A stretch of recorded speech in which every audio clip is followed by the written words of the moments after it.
우리 어머님 그리고 할머님 세대는요, 절에 다니면서 1년 중에 가장 정성 들여서 기도를 언제 많이 했냐면 7월 7석 기도를 많이 했습니다.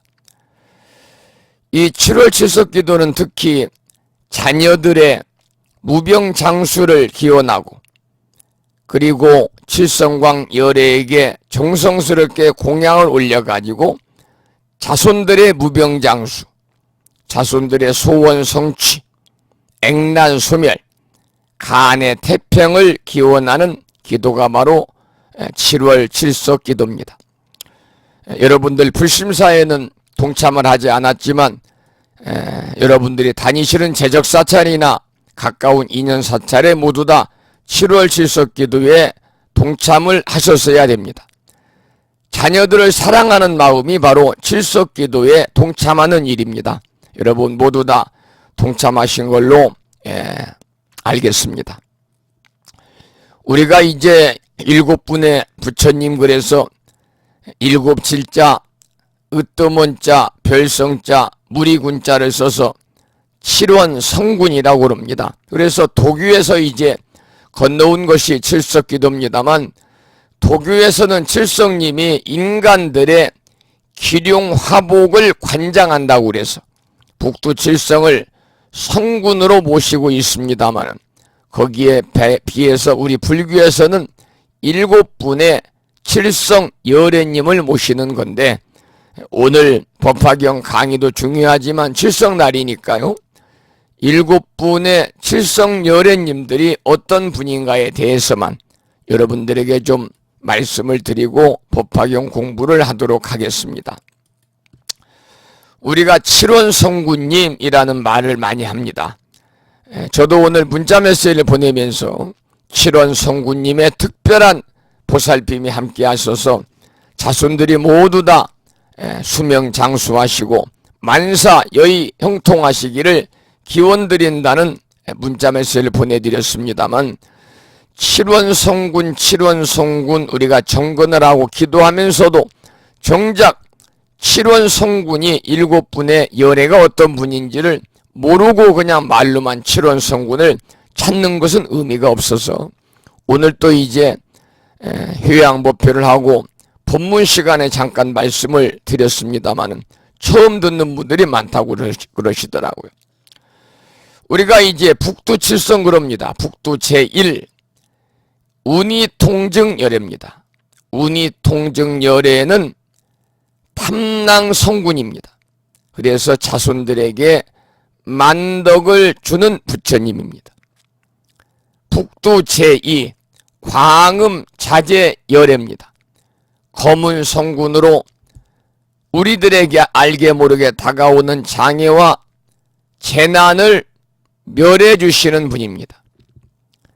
세 번째 북두 제3 녹존 성군은 우리들의 업장을 소멸시켜 주시는 분입니다. 북두 제4 네 번째 최승길상 열애는 문곡 성군입니다. 그래서 우리가 구하고자 하는 모든 것들을 얻게 해주시는 분입니다. 북두 제5 광달 지변열애는 염정성군입니다. 소위 100가지 장애를 없애주시는 분입니다. 북두 제6 법회 유의열애는 무효성군입니다. 그래서 복덕을 두루두루 갖추게 해주는 분이십니다. 마지막 북두 제1 제7 약사 유리광 열애는 파군성군입니다. 수명을 오랫도록 연장시켜 주시는 부처님입니다. 여러분들이 북두 제1 운이통증열애, 북두 제2 광음자재열애, 북두 제3, 북두 제4, 제5, 제6까지는 좀 생소합니다만, 제7 약사유리광 열애는 여러분들이 대왕이시니까 우리 중생들의 수명을 늘려주고, 그리고 건강을 지켜주시는 분이니까 익히 아는 분이죠. 이러한 7분의 부처님들이 우리 중생들을 위해서 자비를 베풀고 계시기 때문에 우리가 7월 칠성날이 되면은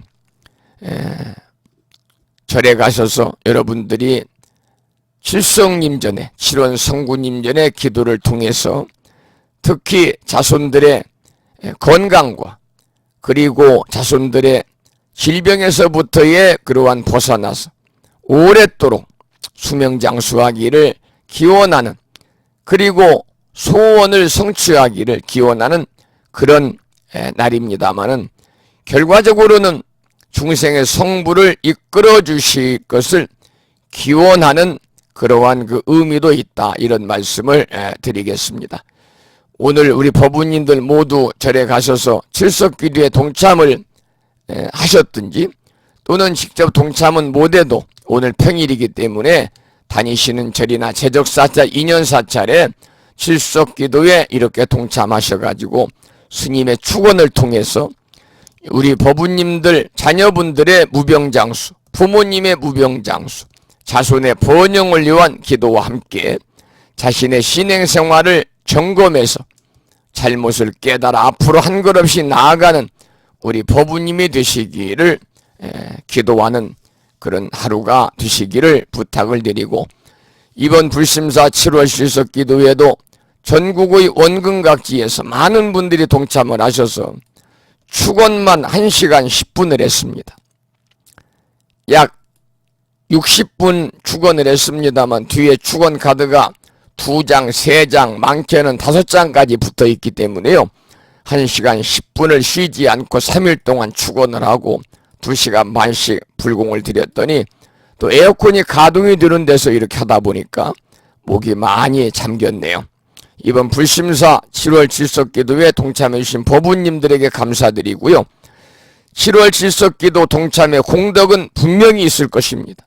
7월 성구님의 특별한 보살핌이 함께 하실 것입니다. 소승이 부족하지만 정성을 들여서 일심으로 축원드리고 기도를 드렸습니다. 더불어서 이번 칠석기도에 동참하시고 기도 동참금을 많은 분들이 보내주셨습니다만, 그 기도 동참금은 불심사 운영과 불법을 전하는 일, 특히 여름철에는 이제 그 우란분절이 입제부터 휴양법표까지 있고 중간중간에 또 이렇게 7월 칠석기도가 있고, 그래서 법회를 하다 보면 에어컨을 몇 대씩을 가동하기 때문에 전기료가 상상할 수 없을 정도로 많이 나옵니다. 여러분들이 시조하신 이번 7월 칠석기도 기도비는 금년 여름 에어컨을 가동하고 나오는 전기료를 정산하는데 아주 유용하게 사용하고, 그리고 불심사 운영과 부처님 말씀을 전하는 일, 더 나아가서는 불심사의 크고 작은 불사에 아주 유용하게 사용하도록 하겠다, 그런 감사의 말씀과 보고의 말씀을 드리면서 법화경 공부를 시작하도록 하겠습니다. 자, 180쪽을 보겠습니다. 경문이죠. 아주 짤막한 경문입니다. 함께 소리내서 읽어보도록 하겠습니다. 문수살이여, 이 법화경은 한량없는 국토에서는 이름도 듣지 못하거든 하물며 얻어보고 받아 지니고 읽고 외울 수 있겠는가? 라는 2줄의 짤막한 경문입니다. 해설문에 보면 이렇게 나와 있습니다. 한량없는 세계에서 법화경의 이름도 듣지 못한 사람들이 있을 수 있습니다. 지금 지구 위에 65억 정도의 사람들이 살고 있다고 하는데, 이 중에 과연 법화경이라는 경전의 이름을 알고 있는 사람이 얼마나 되겠습니까? 더 나아가서는 법화경을 읽어본 사람이 또 얼마나 되겠습니까?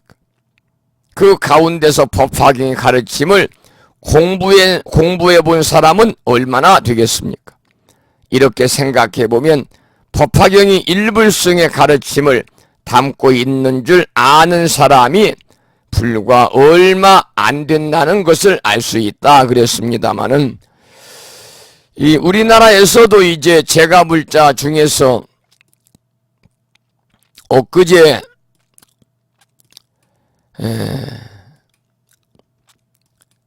제가 이 가수입니다마는 이 천년바위를 불렀던 가수가 있지요. 천년바위를 불렀던 박정식이라는 가수가 있습니다마는 그 박정식 가수가 아주 신심이 돈독한 불자입니다. 통화를 했습니다. 다름이 아니라 다음에 불심사 행사 때 좀 이렇게 초청을 해서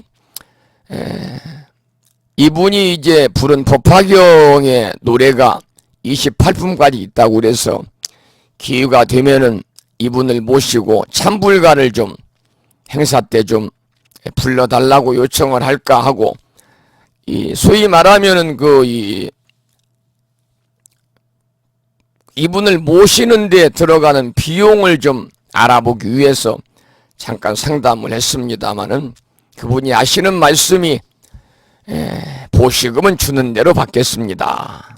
일반 행사도 아니고 절에서 하는 행사에 이 참불가를 불러드리는데 일반 공연 나가는 것처럼 일반 행사처럼 얼마 주셔야 됩니다. 이렇게 말씀을 드리기는 부처님께 송구스러우니까 절에서 알아서 보시금을 주는 대로 받겠습니다 라고 말씀을 하시더라고요. 그래서 제가 이제 다른 루트를 통해서 대강 이분의 개런티가 얼마나 되는가 하고 봤더니 상당히 높더군요. 그런데 제가 이분 말씀을 드리는 것은 이분이 저하고 대화 끝에 그래요. 스님, 법화경 28분까지 있는데 저는 날마다 하루도 빠짐없이 이렇게 매일 공연을 다니고 노래를 부르고 가수로서 활동을 하고 있지만은 법화경 사경만큼은 제가 빠짐없이 매일 하고 있습니다. 이렇게 말씀을 하세요. 법화경 사경하시는 분들이 굉장히 많습니다. 특히 제가 불자 중에서 우바이 거사님 남성 불자보다는 여성 불자들이 법화경 사경을 많이 합니다. 그런데 중요한 것은 그 의미를 모르고 경전을 옮겨 쓰는 분들이 대부분입니다.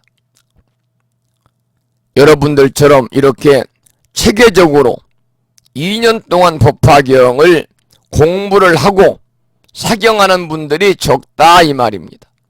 우리가 부처님 이 경전 중에서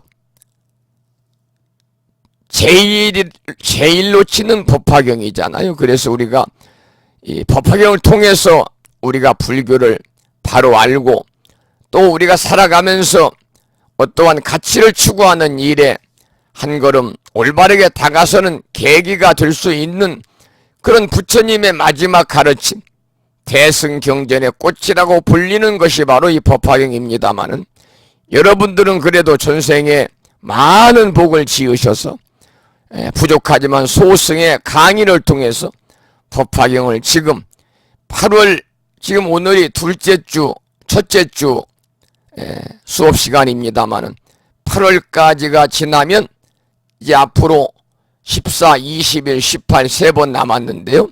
그러면 이제 3학기를 마치는 거예요. 법화경은 4학기에 모두 이제 마치고 불경전대학원 졸업을 하게 되니까요. 이제 여러분들이 법화경을 체계적으로 배우니까 앞으로 여러분들이 해야 되는 일은 뭐냐면 공부한 법화경을 옮겨 쓰는 겁니다. 본문을 옮겨 쓰는 겁니다. 그것이 바로 법화경 사경입니다. 여러분들이 경전 공부를 하고 법화경 사경을 하게 되면 그만큼 경전의 내용을 이해를 할 수 있으니까요. 환희심이 생기고 더 사경하는 데 있어서 더욱더 간절한 마음으로 여러분들이 사경을 할 수 있지 않을까, 그러한 또 생각을 해보게 됩니다.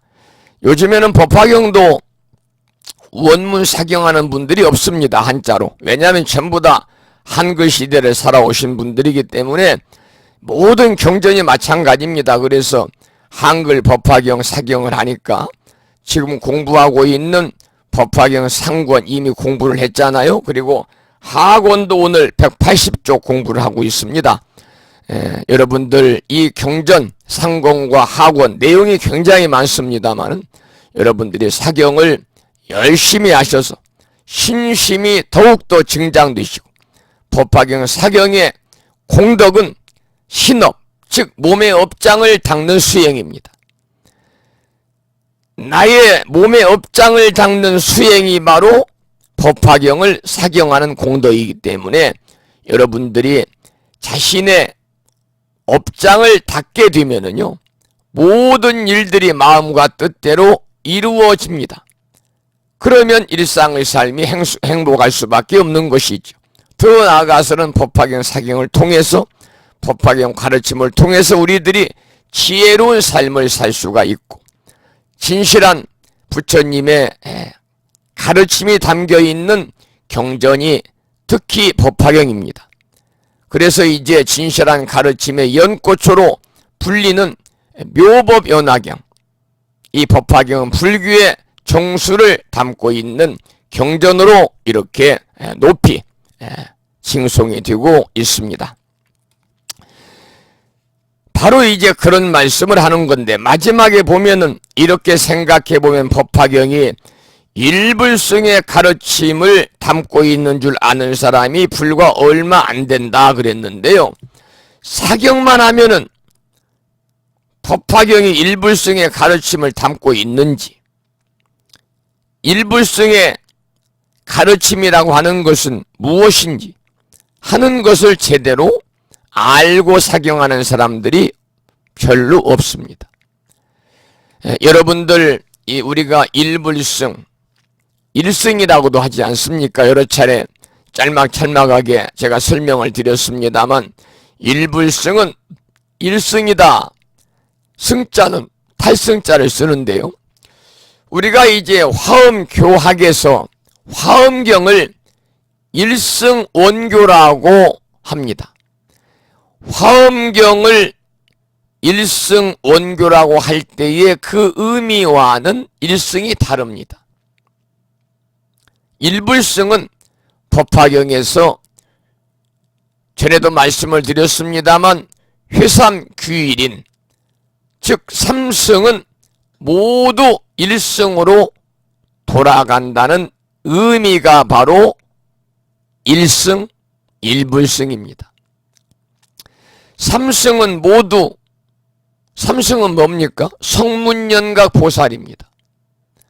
성문연각 보살 삼승은 모두 일승으로 돌아간다고 하는 회삼 귀일의 그러한 의미를 가지고 있는 것이 결과적으로 일불승 일승입니다. 모든 경전에서는 공통적으로요, 모든 중생이 성불할 수 있다는 가르침을 설하고 있습니다. 그런데 대승경전들을 우리가 세밀하게 들여다보면은요, 각 경전에 따라서 성불하는 원리라든지 성불하는 방법이라든지 성불하는 범위가 다르다는 것을 알게 됩니다. 예를 한번 들어보면요, 유마경이라는 경전이 있습니다. 유마경에서는 삼승 가운데서 성문승과 연각승은 결코 성불할 수 없다고 설하고 있습니다. 그러니까 성문승과 연각승은 성불할 종자를 상실하였기 때문에 그걸 폐종이라고 합니다.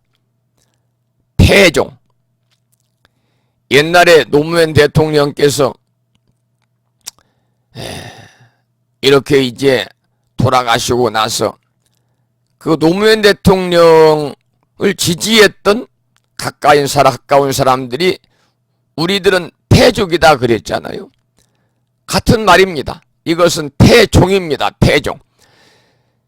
성불할 종자를 상실하였기 때문에 영원히 성불할 수 없다, 그렇게 윤마경에서는 말하고 있고, 또 이제 반야부 경전에서는요, 성문의 지위와 벽지불의 지위에 떨어지면 성불할 수 없고 오로지 반야 바라미를 통해서만 삼성이 하나로 통일되어서 성불할 수 있다고 하는 그러한 반야부 경전에서는 제한적인 성불의 가르침을 설하고 있습니다.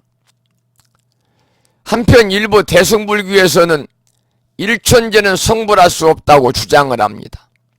그러나 선근 종자가 끊어져서 성불할 수 없는 존재인 일천지에조차도 성불할 수 있다는 것을 밝힌 것이 뭐냐면 제가 몇 차례 말씀을 드렸습니다마는 열반경에 나오는 사상입니다. 일체 중생이 실유불성이라. 일체 모든 중생은 모두 실자입니다. 있을 유자, 부처불자, 성품성자. 일체 중생은 성불할 수 있는, 부처가 될 수 있는 성품을 지니고 있다고 하는 열반경에 나오는 일체 중생 실유불성의 사상을 통해서 모든 존재가 성불할 수 있다는 근거가 마련이 된 것이죠. 그리고 나서 이제 법화경에 이르러서는 성문영각 보살, 소위 삼성은 물론이거니와 우리가 이제 제바달다에 대해서 공부했잖아요. 악인이잖아요. 부처님을 살해하려고 시해하려고 몇 차례 시도를 했던 그 악인인 제바달다와 우리가 지난번에 공부했던 여자인 용녀까지도 성불한다는 내용이 나오거든요. 그러니까 즉 성불에는 어떠한 한계나 범위가 존재하지 않고 모두 성불할 수 있다는 가르침이 바로 뭐냐? 여기에 나오는 일불성 사상입니다. 어떤 한계나 범위가 존재하지 아니하고 모두 성불할 수 있다는 가르침이 법화경의 핵심 사상인 일불성 사상이다 그 말입니다. 그러니까 우리가 사경을 하면서도 일불성 사상이 무엇인가를 모르는 분들이 대부분이에요. 여러분들은 일불성 사상이 무엇인지를 알고 회삼귀일이 무엇인지를 알고 나서 여러분들이 나중에 사경을 하고 또 지금도 이제 사경하는 분들이 계시니까 사경을 하면은 더욱더 신심이 증장이 되고 또 내용을 통해서 좀 더 지혜로운 삶을 살 수 있고 결과적으로 일체 중생이 실유불성이라 모두 다 부처될 수 있는 성품을 가지고 있고 법화경에서 얘기하는 그 핵심적인 것이 인불사상이잖아요. 사람이 부처라는 진리를 믿고 우리가 법화경의 가르침을 받아들이면 행복한 삶을 우리들이 구현할 수 있는 그러한 계기를 만들 수 있기 때문에 더할 나위 없이 수승한 공덕이 있다. 이런 말씀을 드리도록 하겠습니다. 그래서 법화경에서는 조금 전에 말씀을 드린 것처럼 일불성 사상을 천명했기 때문에요. 그래서 법화경을 우리가 뭐라고 부르느냐? 경전의 왕이다 이렇게 칭송하는 겁니다. 그냥 경전의 왕이라고 우리가 법화경을 칭송하는 것이 아니고 법화경이 그냥 경전의 왕이라고 칭송받고 있는 것이 아닙니다. 법화경이 일불성 사상을 천명했기 때문에 수많은 84,000 경전 중에서 법화경이 경전의 왕이라고 칭송을 받고 있는 거지요. 우리가 법화경은 절대 긍정을 통해서 상대방을 자신의 편으로 끌어들이는 놀라운 힘도 가지고 있습니다. 그 모든 것들이 바로 어디서 나오느냐? 방금 말씀드린 일불성 사상에서 나오는 커다란 힘이다. 그런 말씀을 드리면서 여러분들이 일불성 사상, 회삼귀일에 대해서는 여러분들이 확실히 법화경을 공부하니까 알고 넘어가셔야 된다 하는 말씀을 다시 한번 강조해서 말씀을 드리고 싶습니다. 그러면 181쪽을 보겠습니다. 181쪽 경문을 함께 읽어보겠습니다. 문수살이여, 비유하자면 마치 어떤 힘이 센 전륜성왕이 위력으로 여러 나라의 항복을 받으려 할 적에 작은 왕들이 그 명령을 순종하지 않으면 전륜성왕이 여러가지 군대를 보내서 그들을 투벌하느니라. 전륜성왕이 군인들 중에 싸워서 공이 있는 이를 보고는 크게 환희하여 공을 따라 상급을 주는데 혹 집과 전답과 마을과 고를 주기도 하고 의복과 몸을 장엄할 것을 주기도 하느니라. 혹은 가지가지의 보물인 금은 유리 자거 만호 산호 호박 코끼리 말 수레 노비 인민을 주기도 하느니라. 그러나 상투에 꽂아놓은 밝은 구슬은 주지 않으니라. 왜냐하면 오직 전륜성왕의 정수리에만 이 밝은 구슬이 있는데 만일 이것을 주면 반드시 왕의 권속들이 놀라고 귀하게 여기기 때문이니라. 여기까지 함께 읽어보았습니다. 전륜성왕의 이야기가 나옵니다. 몇 차례 말씀을 드렸습니다만 전륜성왕은 어떤 분이십니까? 인도 신화에 등장하는 이상적인 왕입니다.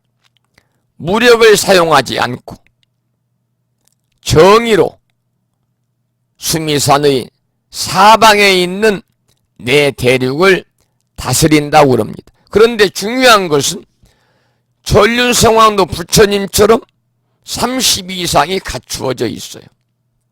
그리고 전륜성왕으로 즉위할 때 하늘로부터 받은 윤보입니다. 박규륜자 보배보자 윤보를 굴려서 모든 장애를 물리친다고 그러죠. 윤보에는 4가지가 있어요. 금, 은, 동, 철입니다. 금윤보를 지닌 금윤왕이 있어요. 내 대륙을 다스리는 분이에요. 윤보를 지닌 은윤왕이 있어요. 세 대륙을 다스려요. 동으로 만든 윤보를 지닌 동윤왕이 있어요. 2 대륙을 다스려요. 철로 만든 철윤보를 지닌 철윤왕이 있어요.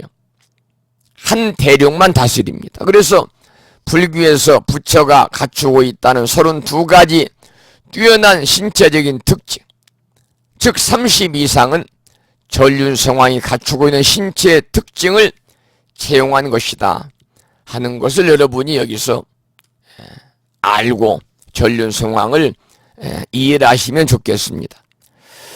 여기 보면 이제 그 부처님 당시에도요, 인도에서 전쟁들이 많이 있었던 거 봐요. 사람이 사는 곳이면 언제 어디서나 전쟁이 늘 있습니다. 지금도 세계적으로 보면은 전쟁을 많이 하지 않습니까? 북한의 김정은이는 또 요즘에 날마다 포를 쏘고 있잖아요. 겉으로는 평화시대를 만들겠다고 판문점 회담도 하고 또 우리나라 문재인 대통령하고 서로 이렇게 회담해서 웃으면서 남북 간의 화해와 교류를 천명하고도 이렇게 비유가 안 맞으면 도발을 해오고 있잖아요. 그것이 바로 뭐냐면 전쟁놀이입니다. 전쟁놀이. 지금 이렇게 우리가 스마트폰 시대, IT 시대 이렇게 문명화되었어도 전대에도 전쟁은 끊이지 않습니다. 전쟁 연습은 끊이질 않습니다. 우리나라하고 미국하고 함께 합동훈련하는 것이 뭡니까? 전쟁 연습입니다. 그래야 연습을 해야 실전에 우리가 대비할 수가 있는 것이니까. 그러니까 북한에서는 실전에 대비할 수 있는 전쟁 연습을 하는 것이 마땅치 않으니까 계속해서 도발을 하는 것이지요. 왜냐하면 조금이라도 더 가지려고 하는 인간의 탐욕이 전쟁을 벌이고 있거든요. 강한 나라가 약한 나라를 하나씩 정복해서 영토를 확장하는 형태를 지금도 우리가 볼 수가 있습니다. 여러분, 요즘에는 일본과 우리나라가 아주 사이가 안 좋아졌잖아요. 그래서 사지 않고 가지 않는다고 하는 그러한 이 현수막이라든지 그러한 표어가 거리 곳곳에 등장을 했는데, 일본에서도 독도를 가지고 벌이는 행태가 또 역시 마찬가지예요. 자기 나라 영토를 늘리기 위해서입니다. 유익한 지역을 선점을 해서 자기 나라 영토를 늘려가지고 국가의 안위를 보호하기 위한 방법으로 일본이 계속해서 독도를 자기네 땅이라고 우기고 있는 거죠. 어쨌든 전쟁이 끝나면 각자 세운 공과에 따라서 논곤 행상을 하는데, 여기서도 이런저런 상을 다 주면서도 전륜성왕의 상투에 꽂아둔 밝은 보배구슬만은 주지 않았습니다. 왜 그러냐면 그 보배구슬이 바로 전륜성왕의 자리를 상징하는 것이기 때문에, 그 구슬을 주면 모든 것을 다 주는 것이 되겠죠. 그래서 아무리 큰 전쟁에서 공을 세웠더라도 왕의 자리까지는 내어주지 않는다. 상투에 꽂아놓은 밝은 구슬은 주지 않는다. 이 구슬이 바로 계명주라는 겁니다. 상투에 꽂아놓은 구슬은 주지 않는다. 이 말씀은 아무리 큰 공을 세웠어도 자신의 왕의 자리까지는 내어주지 않는다. 바로 그런 말이 되겠죠. 182쪽을 보겠습니다. 문수살이여, 함께 읽어보지요. 열에도 그와 같아서 선정과 지혜의 힘으로 불법의 국토를 얻어 3개의 왕이 되었는데, 마왕들이 순종하여 항복하지 않으면 열애의 현성 장군들이 함께 싸우느니라. 그래서 공이 있으면 마음이 또한 환희하여 사부 대중 중에서 여러 가지 경전을 설하여 마음을 기쁘게 하고, 선정해탈과 무루와 오근과 오력과 모든 불법의 재물을 주기도 하느니라. 또 열반의 성을 주어 멸도를 얻었다고 하며 그 마음을 인도하여 모두를 기쁘게 하면서도 법화경은 설하여 주지 않느니라 그랬습니다. 그 내용에 보면은 오근과 오력과 불법의 재물을 준다 그랬습니다. 그러면 우리가 이제 오근과 오력에 대해서 잠깐 기본적인 개념을 알고 넘어가겠습니다. 오근이라는 것은 뭐냐면요, 오근은 다섯 오자 뿌리 근자를 씁니다마는 우리 중생들의 번뇌를 누르고 성스러울 성자 길도자 성도로 이끄는 다섯 가지의 근원입니다. 번뇌를 누르고 성도로 이끄는 다섯 가지의 근원을 가리켜서 우리는 오근이다 그렇게 말합니다. 오근이다, 다섯 가지. 그러면 그 다섯 가지 오근은 무엇냐면, 오근 그럴 때는 다섯 오자에 이제 뿌리 근자를 쓰게 됩니다마는, 그 오근은 첫째는 신근입니다. 신근. 믿을 신자 뿌리 근자. 무엇을 믿느냐? 부처님의 가르침을 믿는 겁니다. 부처님의 가르침을 믿는 것, 신근. 두 번째는 정진근입니다. 정진근. 힘써서 수행하는 겁니다. 세 번째는 생강염자의 뿌리 근자 염근입니다. 부처님의 가르침을 명심해서 마음을 챙기는 겁니다. 네 번째는 정할정자 뿌리 근자 정근입니다. 마음을 한 곳에 모아서 마음이 흐트러지지 않도록 하는 겁니다. 오근 중에 마지막 다섯 번째는 해근입니다. 지혜 해자라고도 하고 슬기로운 해자라고도 합니다마는 부처님의 가르침을 후원하게 꿰뚫어 보는 겁니다. 이것이 바로 오근입니다. 오근. 근데 오근에 기능이 있습니다.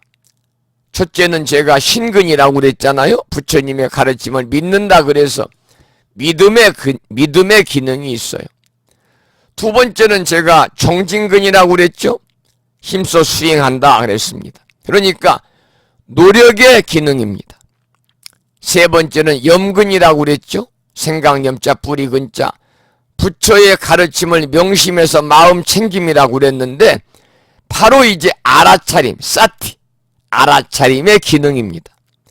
네 번째는 정근이라고 그랬죠. 정할정자 뿌리근자 마음을 한 곳에 모아서 흐트러지지 않게 하는 것인데 바로 이것은 집중, 사마띠의 기능입니다. 사마띠의 기능. 마지막 해근, 부처님의 가르침을 꿰뚫어 본다고 그랬어요. 이것은 지혜의 기능입니다. 그래서 이 오근은 바로 이러한 5가지의 기능을 가지고 있다 하는 것을 여러분이 아시고, 그 다음에 오근의 구체적인 활동이 오력입니다. 다소도자 힘력자를 쓰는데 방금 소개해드렸던 오근, 신근, 정진근, 염근, 정근, 해근의 구체적인 활동을 오력이라고 합니다. 그러면 오력은 쉽지요. 우리가 신근이라고 그랬잖아요. 오근의 첫 번째가.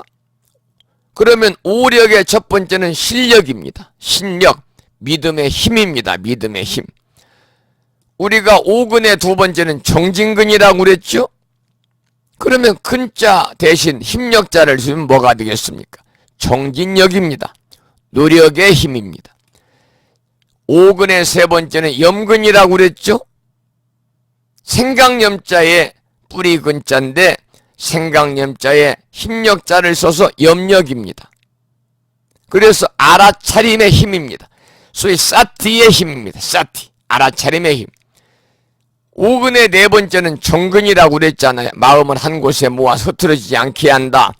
마음을 한 곳에 모아서 흐트러지지 않게 하는 걸 뭐라고 그래요? 집중의 힘이라고 그래요. 집중의 힘. 그것을 우리는 정력이다 그래요. 정력이다. 이때 정력은 사람들의 육신의 힘이 좋아지는 정력이 아니라 정할정자, 힘력자, 집중한다 그 말, 집중의 힘입니다.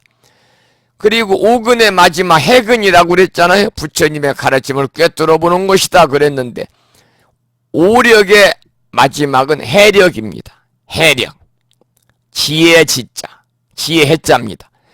우리가 지혜 해자, 지혜 지자도 있죠. 그래서 다른 말로는 지력이라고도 합니다. 해력, 지력인데 똑같이 지혜를 얘기합니다. 그래서 결과적으로는 이 지혜의 힘을 얘기합니다. 그러니까 이처럼 5가지 기능과 5가지 힘은요, 신과 믿음이죠. 정진과 노력이죠. 염과 사티, 알아차림. 그리고 선정과 집중이죠.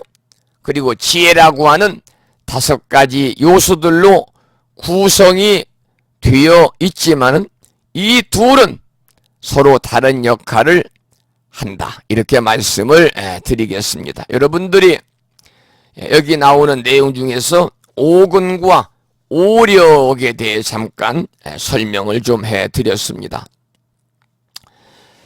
자, 그러면은 우리가 전쟁이 끝나면 아까도 나왔습니다만은 조금 전에도 각자 이제 전쟁에서 세운 공과에 따라서 뭐 우리나라도 그렇고 다른 나라도 훈장도 주고 막 그러잖아요. 연금도 주고. 그러듯이 전쟁이 끝나면 부처님 당시에도 각자 세운 공과에 따라서 농공행상을 하되 전륜성왕의 상투에 꽂힌 밝은 보배구슬은 주지 않는다 그랬습니다.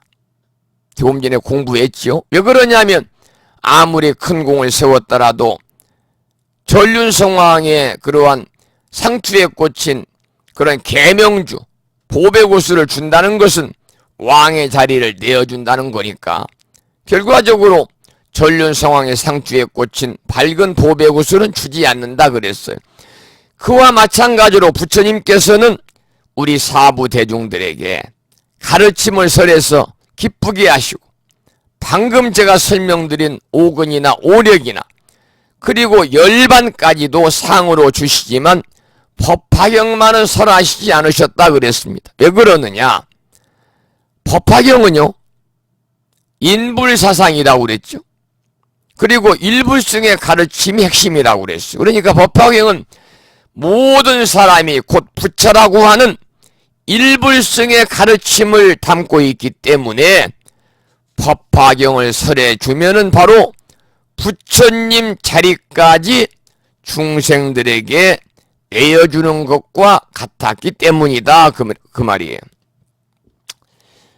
우리가 이제 전에 지금 법화경 우리가 학원 공부하고 있습니다만 법화경을 공부하면서 법화 치료에 관해서 우리가 몇 차례 진도에 따라서 함께 설명을 드린 적이 있어요.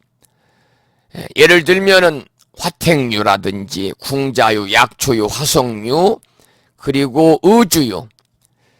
그런데 지금 우리가 공부하는 것이 안락행품이거든요. 이 안락행품에 나오는 것은 뭐냐? 개주유입니다. 개주유. 개주유. 그러면 이 개주유는 뭐냐면 전륜성왕은 여러 나라를 정복한 후에 병사들 가운데서 커다란 공을 세운 사람들에게 포상을 하는데 그때 가장 공로가 큰 사람에게는 전륜성왕의 상투 속에 있는 보배구슬을 준다. 이런 이야기입니다. 그래서 이 이야기는 전륜성왕을 열에 빗대고 열에 부처님의 빗대고 전륜성왕의 상투를 어디에 빗대느냐? 성문연각의 이성의 방편교에 빗대고 보배구슬을 일성의 진실교에 비유하고 있는 것이 바로 우리가 지금 공부하고 있는 안락행품에 나오는 개주유다. 개주유다 하는 것을 여러분들이 기본적으로 법화 치료 중에서 알고 이 내용을 공부하시면 조금 더 쉽게 이해가 될 것 같아서 잠깐 개주유에 관해서 말씀을 좀 드렸습니다마는 우리가 이제 전륜성왕을 부처로 상투는 성문영각이니까 소승이죠. 소승의 가르침을 전륜성왕의 상투에 있는 구슬은 뭐냐? 대승의 가르침을 비유한 거다 그 말씀이에요. 그래서 상투 보석의 비유는 전륜성왕이 오로지 자신의 후계자에게만 상투 속에 단 하나밖에 없는 보석을 주는 것과 마찬가지로 그 다음이 중요해요. 서가모니 부처님께서는요 우리들을 후계자로 생각하고 모든 가르침을 베푼다는 거예요. 이것이 바로 법화 치료 중에서 6번째에 나오는 개주유라고도 하고 정수리 정자 구슬주자를 써서 정주유라고도 합니다. 핵심은 그거예요. 전륜성왕이 오직 자신의 후계자에만 상투 속에 단 하나밖에 없는 보석을 내어주는 것과 마찬가지로 부처님께서는 우리를 후계자로 생각하시고 모든 베품을 가르침을 베풀어 준다는 것이 법화 치료 중 6번째 나오는 개주요, 우리가 지금 공부하고 있는 안락행품에 나오는 그러한 내용이다. 그런 말씀을 드립니다. 안락행품이 14품이잖아요. 그 다음에 15품이 종지용출품이 되겠지요. 자, 그러면은 계명주를 받는 사람이라는 183쪽의 경문을 함께 읽어보겠습니다. 운수살이여, 전륜성왕이 군인들 가운데서 큰 공을 세운 사람을 보고는 매우 기뻐서 그 믿기 어려운 명주를 오랫동안 상투 속에 꽂아두고 다른 이에게 함부로 주지 않던 것을 지금 비로소 상으로 주느니라 그랬습니다. 그러나 전륜성왕이 마침내 밝은 보배구슬을 주는 경우도 있지요. 지금 상으로 준다고 그러잖아요. 이 말은 뭐냐? 최후로 왕의 자리까지 내어준다. 그런 말인데, 전륜 상황을 상징하는 보배구슬, 상투에 꽂아서 소중하게 간직하던 보배구슬이 바로 뭐냐? 법화경의 가르침이라는 거예요.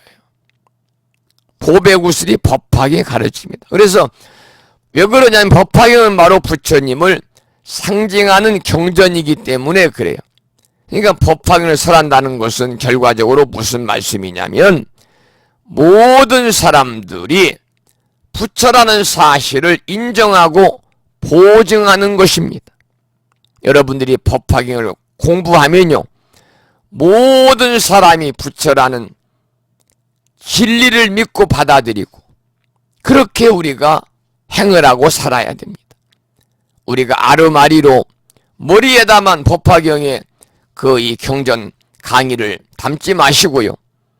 여러분들이 법화경을 머리로 이렇게 지식으로 받아들였으면 그것을 내 마음속에서 녹여가지고 실제의 우리들의 삶에 활용을 해야 된다. 그 활용하는 것은 뭐냐? 모든 사람이 부처라는 사실을 인정하시라. 그리고 모든 사람이 부처라는 진리를 믿으시라. 모든 사람이 부처라고 하는 그 참된 말씀을 받아들이고 그 말씀처럼 우리가 살아가야 되는 것이다. 바로 그런 말씀이네요. 184쪽의 경문을 읽어보겠습니다. 함께 읽지요.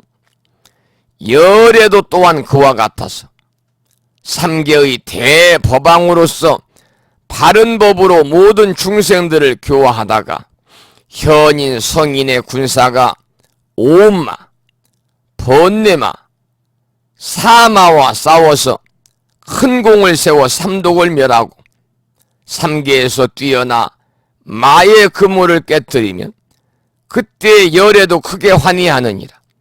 그래서 중생들로 하여금 온갖 지혜에 이르게 하는 이 법화경을 모든 세간에서 원망이 많고 믿지 아니하여 설하지 아니하던 것을 지금에야 비로소 설하는 것이니라.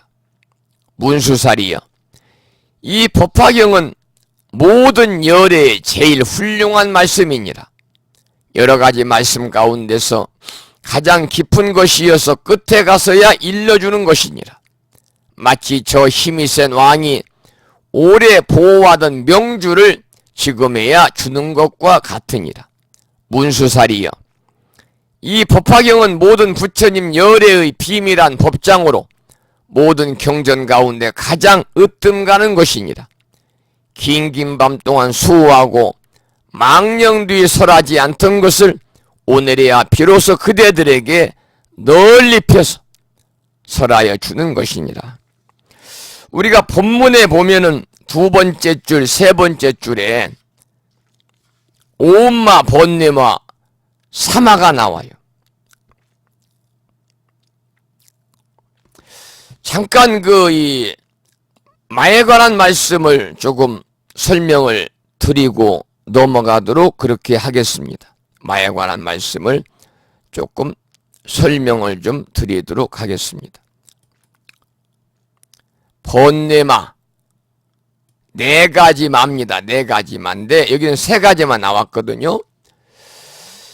그런데 여기 나온 오마, 번뇌마, 사마, 여기에다가 하늘천자를 써서 천마까지 합쳐가지고 우리가 이제 사마다 그렇게 말합니다. 사마다. 마자는 마귀 마자입니다.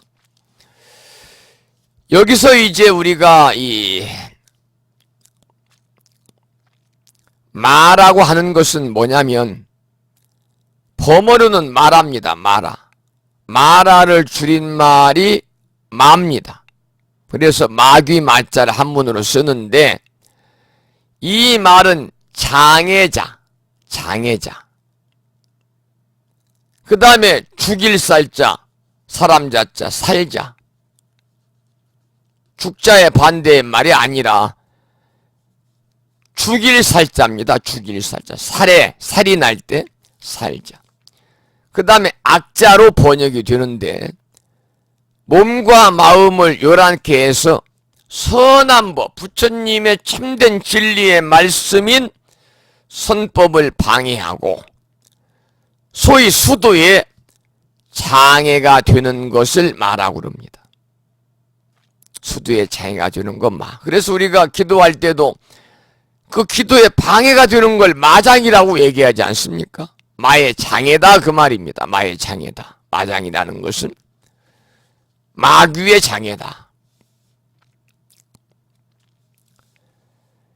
특히 이제 대지도론이라는 경전에서는요, 이렇게 말하고 있어요. 제법, 모든 법이지요. 제법의 실상을 제외한 그 밖의 법은 모두 마라고 한다. 이렇게 이제 대지도론에서는 밝히고 있는데, 여기서 제법의 실상이라는 것은 뭐냐면 일념삼천이라든지 또는 십여시로 표현되는 부처님의 진실한 가르침, 다시 말씀드리며 공부하고 있는 법화경을, 법화경의 가르침을 말하는 것이고요. 법화경 가르침. 제법의 실상이라는 것은 지금 공부하고 있는 법화경을 가르침을 말하는 거예요. 그러니까 법화경의 가르침을 제외한 모든 그 법은 모두 마다 그 말이에요. 그래서 우리들이 법화 신앙을 흔드는 것도 바로 뭐냐? 마군의 소행이다 이렇게 생각하고, 여러분들이 이 법화경 지금 공부를 하는데 갑자기 아이고 나 오늘은 강의 안 드려야 되겠다, 재미도 없고 딱딱하고, 그러면서 결석을 계속한다 이런 사람들은요, 왜 그러느냐? 법화 신앙을 흔드는 마군의 소행 때문에 그래요. 그럴 때는 어떻게 해야 되느냐? 여러분이 마음을 한 번 더 가다듬어야 됩니다. 그래서 조금 전에 말씀드린 마의 종류에 대해서 오마, 번뇌마, 사마를 이렇게 경문에서는 들고 있는데, 이것들은 제가 조금 전에 말씀드린 하늘천자 마귀마자를 쓰는 천마와 함께 넉사자 마귀마자를 써서 사마라고 하는데, 그러면 오음마는 무엇이고 번뇌마는 무엇이고 사마는 무엇이고 천마는 무엇인가를 우리가 잠깐 알고 넘어가면 도움이 되겠죠. 이럴 때 우리가 이제 한 번씩 또 새로운 것을 배우는 겁니다. 오음마의 오음이라는 것은 뭐냐면 무상에서 마침내 죽음에 이르는 소위 몸과 마음의 모든 작용, 즉 오온을 말합니다. 오온. 여러분 오온 아시죠? 색수상 행식. 이처럼 몸과 마음의 작용에는 한도가 있기 때문에 한도 있는 마음의 힘, 한도 있는 몸의 힘의 제한을 받아가지고 무엇에나 궁극까지 이르지 못하고 웬만큼 하다가 그만두어 버리는 거예요. 하다가. 이것이 오온마입니다. 그러니까 환경과 육신의 지배를 받아서 고통과 번민이 따르기 때문에 우리가 마가 되는 거예요. 그럼 번뇌마는 뭐냐면, 번뇌는 범어로 길예사라고 합니다. 혹이라고도 번역이 되는데, 중생의 몸과 마음을 번거롭게 하고 어지럽게 하고 더럽게 하는 정신작용의 총칭을 우리가 번뇌마라고 그럽니다. 우리 중생은 번뇌로 인해서 업을 짓는 거예요. 또 번뇌로 인해서 괴로운 과보를 받아서 미혹한 세계에 매여 사는 겁니다. 이처럼 대부분의 범부 중생은 미혹이 많기 때문에 그 미혹 때문에 마음이 흐려져서 바른 가르침을 쉽사리 알아보지 못하는 것을 번뇌마라고 그래요. 세 번째 사마는 뭐냐? 죽을 사자 마귀마자인데 죽음 그 자체가 장애다 그런 뜻입니다. 죽음 자체가 장애다. 더 깊이 생각해 보면은 다만 죽는 그 사실이 장애가 될 뿐만 아니라 그 죽는다는 것을 마음에 두는 것 또한 커다란 장애라는 거예요. 우리가 죽음이 두려워가지고 죽음에서 벗어나기 위해서 발버둥을 친다든지 죽음을 잊기 위해서 헛된 일을 행하는 것은요, 우리의 바른 믿음에 도움이 되지 않습니다. 오히려 영원한 생명을 믿고 이 세상에서의 마지막 내 모습이 바로 다음 세상에서의 나의 처음 모습이라는 믿음을 가지고 마지막까지 최선을 다하는 것이 불자로서 올바른 신행생활입니다. 그래서 요즘에는 웰다이닝을 강조하잖아요. 우리가 죽음을 언제나 대비해야 됩니다. 죽음에 대해서 배워야 합니다. 이것이 바로 올바른 생생안을 가지고 사는 것이고 올바른 믿음으로 가는 지름길입니다. 오늘도 제가 본문 시간에 그런 말씀을 드렸어요. 특히 7월 칠석기도 핵심은 자손들의 수명 장수와 복덕을 구족하는 기도다, 그런 말씀을 드리면서 수명이라고 하는 것, 장수라고 하는 것, 우리가 행복은 성적순이 아니라는 말이 있는 것처럼 사람이 세상을 하지가는 것은 결코 나이순이 아닙니다. 따라서 부모가 자식을 앞세우는 분들이 우리 주변에 얼마나 많아요. 질병으로 인해서 자식을 앞세운다든, 요즘에는 교통사고로 인해서, 불의의 사고로 인해서, 얼마 전에 제가 인터넷 뉴스를 보니까 어디 전라남도 어디 광주인가요? 커다란 젊은이들이 와서 이렇게 춤추고 노는 커다란, 요즘으로 말하면, 옛날로 말하면 나이트클럽 같은 것인가 봐요. 클럽이 이렇게 무너져 가지고 그냥 몇 명이 직사해버리고 그런 일이 있잖아요. 그러니까 사람은 하루뿐만이 아니라 10분 후의 일도 모르는 게 사람이고 1분 후의 일도 모르는 게 우리 인생사입니다. 그래서 우리가 정말로 그 7월 실석 기도는 그 어떤 기도보다 중요하기 때문에 오늘 부심사의 7월 실석 기도에 동참하시고 특히 오신 분들은 정말 잘하셨습니다. 이 기도의 공덕이 분명히 함께 하셔서 자손이 번창하고 자손이 수명장수하고 복덕이 구족될 것입니다라는 말씀을 제가 오늘 힘주어서 본문 시간에 강조를 했습니다. 그 다음에 마지막으로 사마 천마입니다. 하늘천자 마귀마 천이라는 것은 뭐냐? 하늘, 즐거움으로 가득 찬 욕계 육천을 얘기합니다. 여러분들, 우리가 이제 이 불교대학에서 기초교리 공부하면서 또 부처님 생애도 공부하면서 욕계 육천을 배웠어요. 그 욕계 육천의 맨 위의 하늘이 뭐냐? 타와 자재천이라는 겁니다. 그런데 욕계 육천의 맨 위의 하늘인 타와 자재천은 남의 즐거움을 자기의 즐거움으로 바꿀 수 있는 곳이에요. 그리고 또 이 하늘에 마왕이 산다는 거예요. 그래서 천마라는 것은 인간 세상에서 불도를 수행하는 것을 방해하는 모든 세속적인 즐거움을 이야기하는 거예요. 여러분들,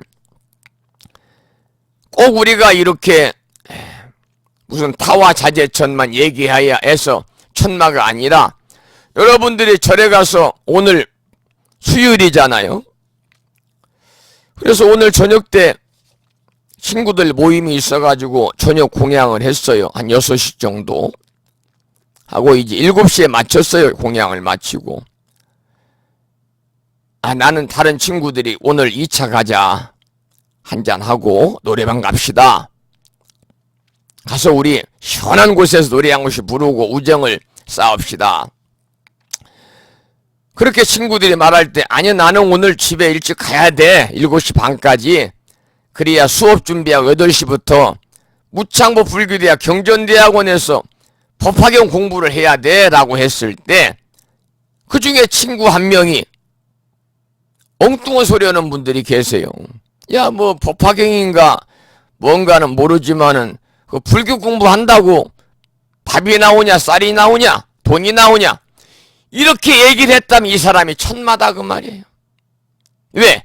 인간 세상에서 불도를 수행하는 것을 방해하는 세속적인 즐거움을 추구하는 거예요. 너 오늘 법화경 공부하러 불교대학 수업에 인터넷으로 참여하지 말고 같이 노래방 가자. 노래방 가면 얼마나 즐거워요. 세속적인 즐거움을 누리잖아요. 이게 바로 천마다. 그래서 이렇게 네 가지 마가 이제 개 주위에서 이렇게 나오고 있는 거예요. 자, 그러면 여기까지 말씀을 드렸고 185쪽을 보면은요, 지금 이제 오음마, 본뇌마, 사마, 천마까지 말씀을 사마를 드렸죠. 모든 세간에서 원망이 많고 믿지 아니하여 설하지 아니하던 것을 지금에야 비로소 설하는 것이니라 라고 어디에 나오느냐? 184쪽에 경문의 하단에 나와요. 법화경을 그동안 설하지 않았던 이유를 여기서 말하고 있어요. 사람들이 법화경을 원망하고 믿지 않기 때문에 설법을 듣는 사람들을 비난하는 죄를 짓게 된다는 거예요. 그래서 법화경을 그동안 설하지 않았다. 그 이유가 나오죠. 법화경을 설해서 죄만 더 짓게 하는 것보다는 오히려 설하지 않는 것이 더 낫다고 생각하기 때문에 설하지 않은 겁니다. 법화경은 아까도 말씀을 드린 것처럼 일불승의 가장 높고 뛰어난 가르침을 설하고 있기 때문에 비난했을 때 받는 죄가 크지요. 그래서 차츰 근기가 성숙할 때까지 기다린 것이다 그 말입니다. 여러분, 근기에는요, 우리 불익자님들도 다 근기가 달라요. 절에 다닌다고 똑같이 다 근기가 똑같습니까? 그렇지 않습니다. 절에 다니는 불자라도 절에 30년 다녔어도 하근기 불자들이 있어요. 절에 1년 다녔어도 상근기 불자가 있어요. 적어도 이 법화경을 공부하는 법우님들은요, 하근기를 뛰어넘고 중근기를 뛰어넘어서 상근기에 올라와 있어야 됩니다. 더구나 무창불교대학에서 4년간 공부를 했잖아요. 일반 불교대학이 보통 짧으면 6개월, 길면 1년, 아주 길면 2년입니다. 대한민국에 수많은 자생단체인 불교대학이 있습니다마는 4년 동안 4년 과정을 통해서 13권의 경전을 공부하고 졸업한 곳은 무창포 불교대학밖에 없습니다. 대학원 과정도 마찬가지입니다. 2년 하는 곳이 없어요. 제대로 이렇게 우리가 시간이 좀 길고 힘들어도 제대로 해야만이 우리의 근기가 상승이 되는 거예요. 여러분이 무창불교대학을 졸업하는 순간, 4년 공부한 순간 여러분은 모두 중근기상으로 올라와 있는 거예요. 지금 이제 대학원에서 3학기 공부했잖아요. 특히 대승불교의 최고의 경전이라고 하는, 대승불교의 꽃이라고 하는 법화경을 지금 우리가 공부하고 있어요. 여러분은 모두 상근기에 올라와 계셔야 된다 그 말입니다. 그러면 우리가 상근기에 올라와 있으면 상근기답게 우리가 삶을 살아야 됩니다. 그러한 불자로서의 삶을 살아야 돼요. 여기 우리가 이제 여기 보면 법화경은 모든 열의 제일 훌륭한 말씀이니라. 이 말이 이제 185쪽의 경문의 가장 위에 나오잖아요. 이 법화경은 모든 열의 제일 훌륭한 말씀이니라. 여러 가지 말씀 가운데서 가장 깊은 것이어서 끝에 가서야 일러주는 것이니라. 마치 저 힘이 센 왕이 오래 보호하던 명주를 지금에야 주는 것과 같으니라 그랬어요. 가장 깊은 뜻을 지닌 것이기 때문에 제일 마지막에 설법을 하는 것입니다. 서가모니 부처님께서 부다가야의 보리수 아래에서 깨달음을 얻고 나서 처음에 화엄경을 설하셨습니다. 그러자 너무도 높은 가르침이 사람들이 기겁을 하고 놀래가지고 알아듣질 못해요. 중생들의 근기는 하근기인데 화엄경이라고 하는 그 스승한 상근기 정도가 돼야 이해할 수 있는 그런 경전을 설하니까 사람들이 놀라고 기절해서 알아듣지 못해 살 수 없이 부처님은 중생의 근기에 맞추어서 안부경전을 설법하셨어요. 그게 바로 안부경전이 뭐냐? 초기경전입니다. 초기경전.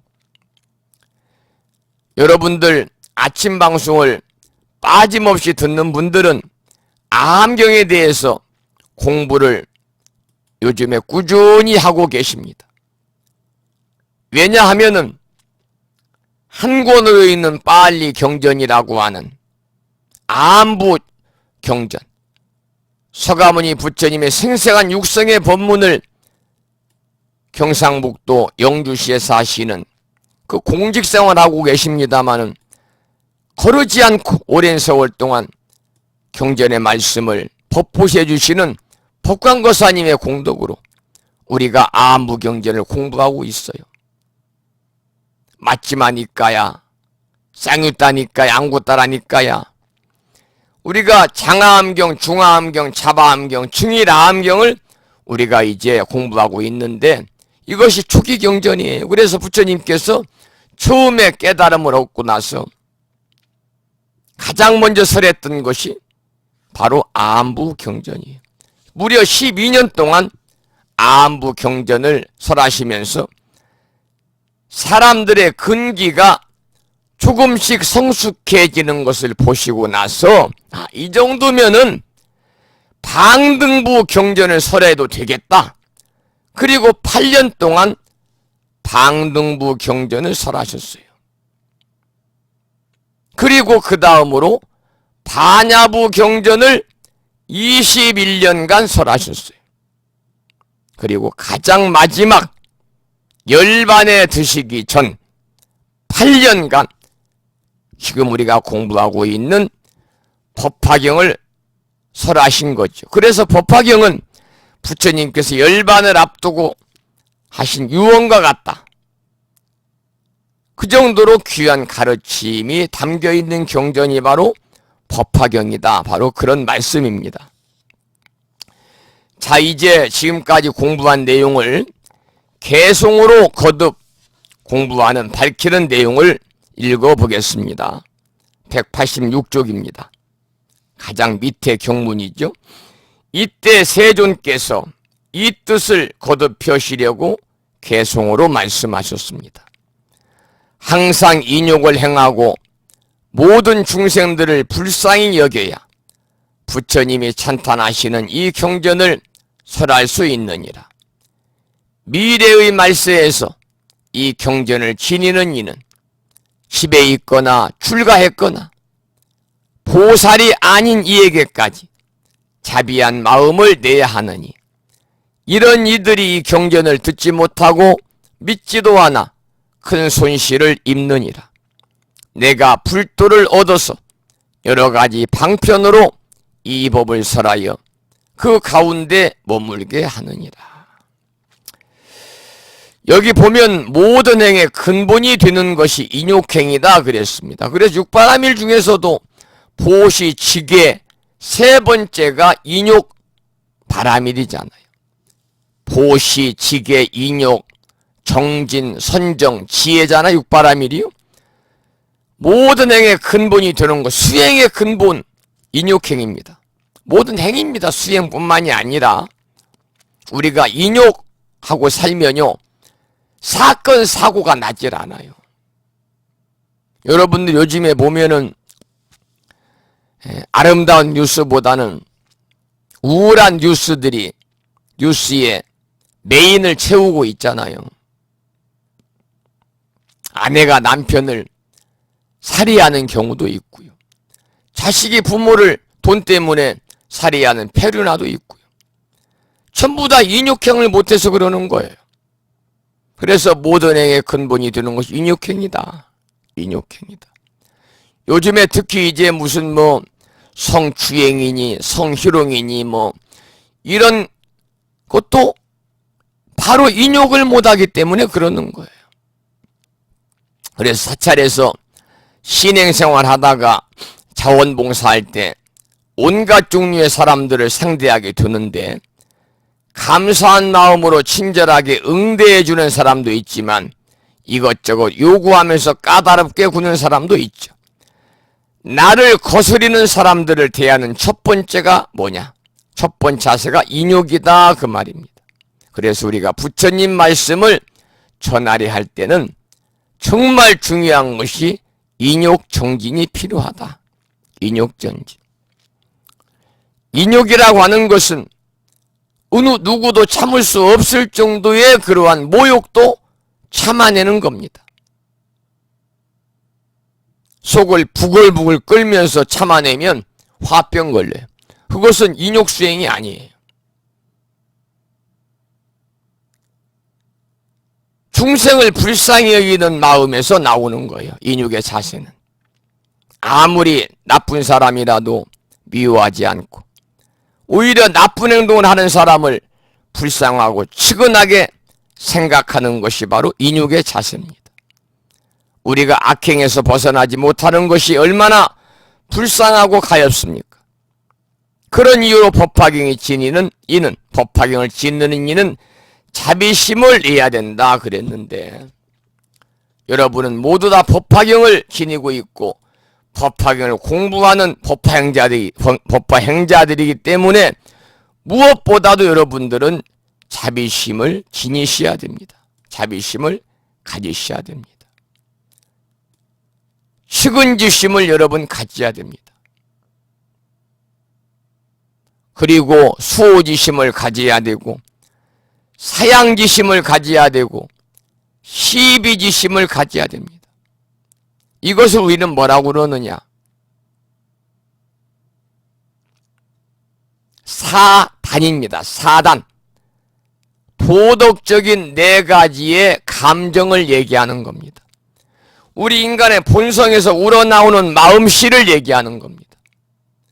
선천적이고 도덕적인 능력을 얘기하는 겁니다. 이게 사단인데, 측은지심은 뭡니까? 많이 들어보셨죠? 남을 불쌍히 여기는 타고난 착한 마음입니다. 수호지심은 뭐예요? 자신의 옳지 못함을 부끄러워하고 남의 옳지 못함을 미워하는 마음입니다. 사양지심은 겸손해서 겸손하여 남에게 양보하는 마음이고, 시비지심은 잘잘못을 분별해서 기리는 마음이. 우리가 이제 보편적으로 보면은 사단 그러면 붙어 나오는 말이 있어요. 칠정이란 말이 붙어 나와요. 사단 칠정이다. 사단 칠정.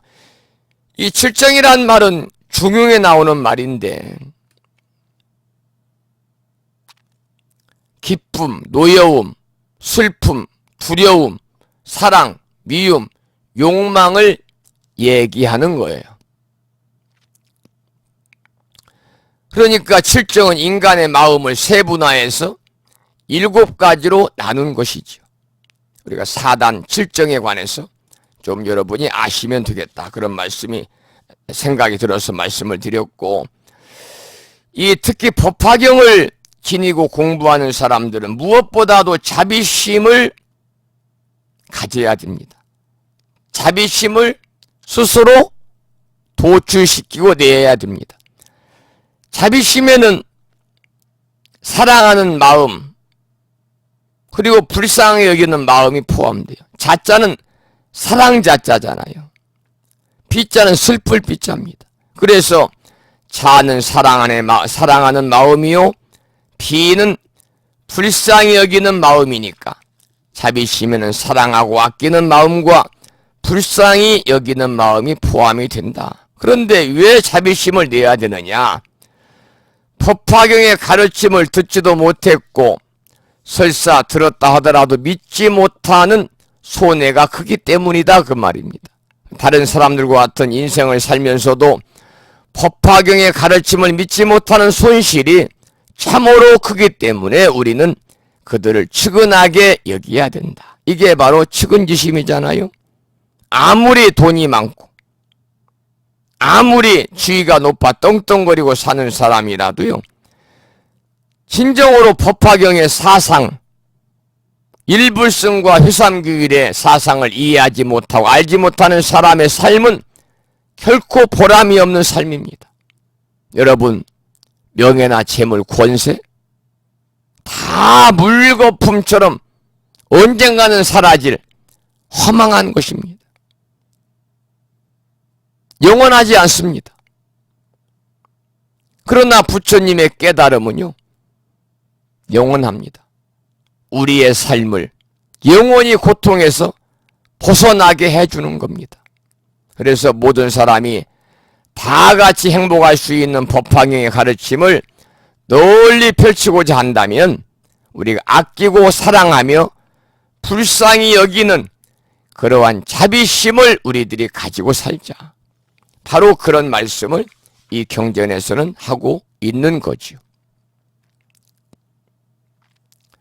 지금 우리가 살고 있는 이 시대가 말법 시대입니다. 말법 시대. 제가 전에도 말씀을 드렸습니다마는 부처님께서 유언처럼 말씀하신 내용이에요.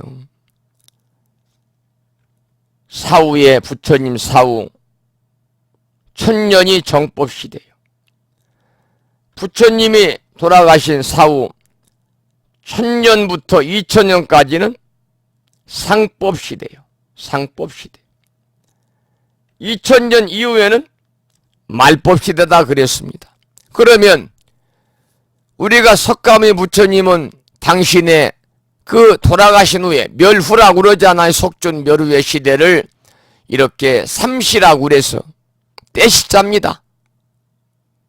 정법, 상법, 말법이라고 말법 시대로 이렇게 정했어요. 부처님이 열반하시고 나서 1000년 동안에는요, 그야말로 정법 시대였습니다.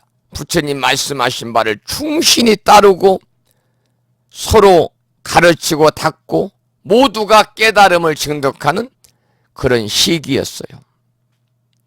그러다 보니까 다들 근기가 높아진 거예요.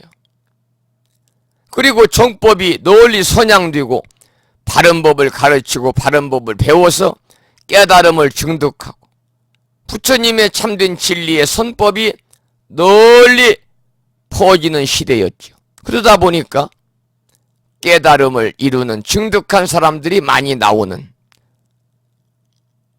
그러한 시대가 바로 정법 시대였습니다.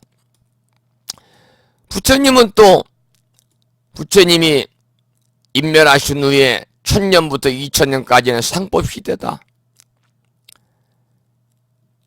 이때는 이제 설법을 많이 듣고 신행 위주로 하는 시대라서 아무래도 정법 시대보다는 깨달음을 증득하는 사람들이 많이 나오지 않았어요. 그런데 상법 시대의 500년 후에 1500년 후에는 탑을 쌓고 그냥 오로지 사찰만 장엄하게 불상만 모시고 위형적인 그런 신행활동 위주로 하는 시대라서 역시 깨달음을 증득하는 이가 거의 나지 않았어요. 말법 시대는 정법 1000년과 상법 1000년을 지난 후를 말하는 건데 올해가 불기 2563년이니까 정확하게 말법 시대의 중간에 걸쳐 있습니다. 그래서 참다운 진리는 모두 다 몰락하고 종단이 수없이 생겨가지고 불교가 혼란에 빠지고 지금 우리나라의 종단이요 1000개는 된다고 그래요. 나홀로 종단들이 하도 많아서. 그러다 보니까 종파 간에 다투고 투쟁을 일삼고 이 무창포 근처에도 그냥 겉으로 보기에는 저기 절인가 무당집인가 이렇게 생각이 되는 토굴 같은 허름한 절에 간판을 보면은 무슨 땡땡종 총본산, 거기에 종정예야가 살고 있어요. 종정예야가 우리 마을에서 자동차로 5분 거리에 종정예야가 있어요. 무슨 종단에 날마다 술에 취해가지고 헬렐 해가지고 그냥 읍내 돌아다니고, 그 부인은 무창보 식당에 아르바이트로 다니고, 남편인 스님은 날마다 술이나 먹고 다니고, 이런 시대가 말법 시대예요. 바로 사법이 판을 치는 시대다. 그래서 지금은 우리가 정법보다는 상법보다는 말법 시대에 살고 있는데, 이 말법 시대에는 부처님의 참다운 진리의 가르침을 받고 배우려고 하는 마음보다는 오로지 그냥 기복이라든지 사수를 좋아하고 사람들이 혼돈스러워가지고 무지와 사견으로 쓸데없는 이론을 내세우고 심지어 자신의 영혼마저 혼탁하게 하는 시대가 우리가 살고 있는 지금의 시대입니다. 그렇다고 우리가 절망할 필요는 없어요. 대체적인 흐름이 그렇다 그것이지, 오늘 아침 우리가 불심사도 여기 그 법당 입구에 아침에 수련이 딱 도승이 피었더라고요. 그런데 그 밑에 있는 그 한박에는 막 더러워요. 진흙탕이에요. 연꽃이 진흙탕에서도 더러움 하나 묻히지 않고 피듯이요. 말법 시대에도 바른 법이 없지는 않습니다. 바른 법을 전하는 스님들도 계시고, 여러분처럼 바른 법을 공부하는 제가불자도 계시기 때문에, 그래서 한국 불교가 아직은 희망이 있다. 아무리 말법 시대라도 바른 법이 없지는 않고 바른 수행을 하는 제가불자들이 있기 때문에, 선정을 닦고 경전을 배우는 제가불자들과 스님들이 계시기 때문에 아직도 한국 불교는 그래도 희망이 있다 그 말입니다. 특히 여러분들이야말로 진실로 이제 말법 시대에 살지만 우리가 정법 시대와 같은 똑같은 행을 하는 분들이니까 모두 다 근기가 상근기의 불자님들이시다, 이렇게 저는 생각을 하고 싶어요. 9시 30분이 되었습니다. 오늘 진도는 별로 못 나갔지만은 제가 지금 목이 많이 잠기고 침을 넘겨도 목이 좀 아프고 3일 동안 저는 개인적으로 그렇게 생각합니다. 오늘 뭐 5분밖에 안 오셨으니까 온 사람들만 그냥 축원하고 말지, 안 온 사람들이 뭐 어떻게 알겠어? 자기 축원했는지 안 했는지. 그것은 내 자신을 속이는 거예요. 우리가 여러분들이 인터넷으로 물건을 구입하는 거 하고 실제로 우리가 마트에 가서 백화점에 가서 내 눈을 확인하고 손으로 만져보고 물건을 확인하고 사는 거하고는 차원이 다르잖아요.